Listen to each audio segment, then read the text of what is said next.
Triple R పై కోమటిరెడ్డి దొంగాట బయటపడింది. మరోసారి రైతులను మోసం చేసేందుకు వేసిన కొత్త ఎత్తుగడ బట్టబయలైంది.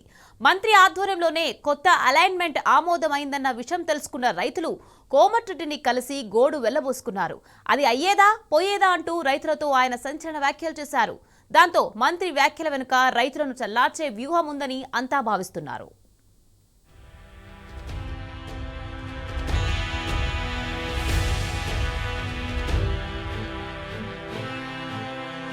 హైదరాబాద్ మహానగరం చుట్టూ రీజనల్ రింగ్ రోడ్ ఏర్పాటులో భాగంగా కేసీఆర్ ప్రభుత్వ హయాంలోనే ఉత్తర దక్షిణ భాగాల అలైన్మెంట్ ను రూపొందించారు. ఉత్తర భాగం అలైన్మెంట్ కు కేంద్ర సర్కార్ అనుమతి కూడా వచ్చింది. దక్షిణ భాగం అలైన్మెంట్ రూపకల్పన పూర్తయింది. కానీ అప్పటికే అసెంబ్లీ ఎన్నికలు వచ్చేశాయి. ఆపై వచ్చిన కాంగ్రెస్ సర్కార్ దానిని అష్టవంకరలు తిప్పడం తెలిసిందే. కాంగ్రెస్ పెద్దల భూములను కాపాడేందుకు ట్రిపుల్ ఆర్ అలైన్మెంట్ ను మార్చి సన్న చిన్నకారు రైతుల భూముల్లో నుంచి తీసుకుపోయారు. దాంతో కడుపు మండిన రైతన్నలు రోడ్డెక్కి ప్రభుత్వాన్ని నిలదీస్తున్నారు. మంత్రి కోమటిరెడ్డి చాలా రోజులుగా రింగ్ రోడ్డు బాధిత రైతులకు అపాయింట్మెంట్ కూడా ఇవ్వడం లేదు.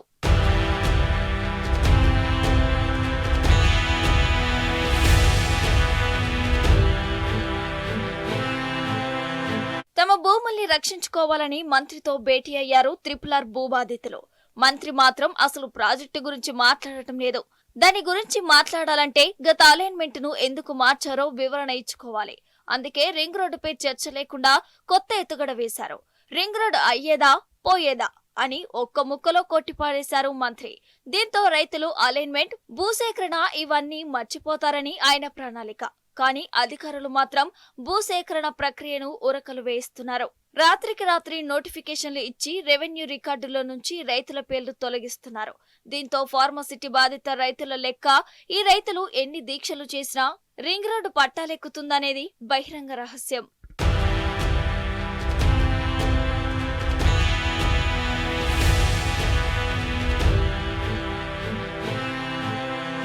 ప్రతిపక్షంలో ఉన్నప్పుడు ఇదే ట్రిపుల్ ఆర్ బాధిత రైతులను భూములు ఇయ్యకండి, చూసుకుంటాం అని రెచ్చగొట్టారు కాంగ్రెస్ నేతలు. అధికారంలోకి వచ్చి రింగ్ రోడ్ మంత్రి కాగానే అదే రైతులకు ముఖం చాటేస్తున్నారు. రైతులు తిప్పలు పడి కలుసుకుంటే రింగ్ రోడ్డు అయ్యేది లేదు పోయేది లేదు అంటున్నారు. అంటే మంత్రి చెప్తున్నట్లు రీజనల్ రింగ్ రోడ్ పట్టాలెక్కదా? అదే నిజమైతే ఇదే మంత్రి ఆధ్వర్యంలో ట్రిపుల్ ఆర్ దక్షిణ భాగం అలైన్మెంట్ కు మంత్రివర్గం ఎందుకు ఆమోదం తెలిపినట్టు? ఇవే కోమటిరెడ్డి కేంద్ర మంత్రి గడ్కరీకి పదే పదే వినతి పత్రాలు ఎందుకిస్తున్నట్టు? ఇక్కడే అసలు కుట్ర దాగి ఉందని విశ్లేషకులు భావిస్తున్నారు.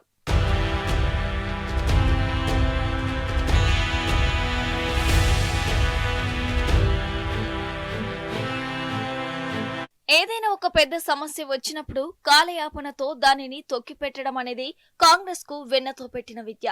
ట్రిపుల్ ఆర్ బాధిత రైతులపై కూడా ఇదే స్ట్రాటజీని వాడుతున్నాడు మంత్రి కోమటిరెడ్డి. రైతుల్లో నిరసనలు మొదలయ్యే క్రమంలోనే కాంగ్రెస్ ప్రభుత్వం ఒక మంత్రివర్గ సమావేశంలో దక్షిణ భాగం అలైన్మెంట్ ఖరారు కోసం ఒక కమిటీని వేసింది. దీంతో రైతులందరూ అలైన్మెంట్ ఇంకా కాలేదు కదా అని మిన్నకున్నారు. కొంతకాలం తర్వాత అకస్మాత్తుగా మరో మంత్రివర్గ సమావేశంలో అలైన్మెంట్స్ ను ఆమోదించేశారు.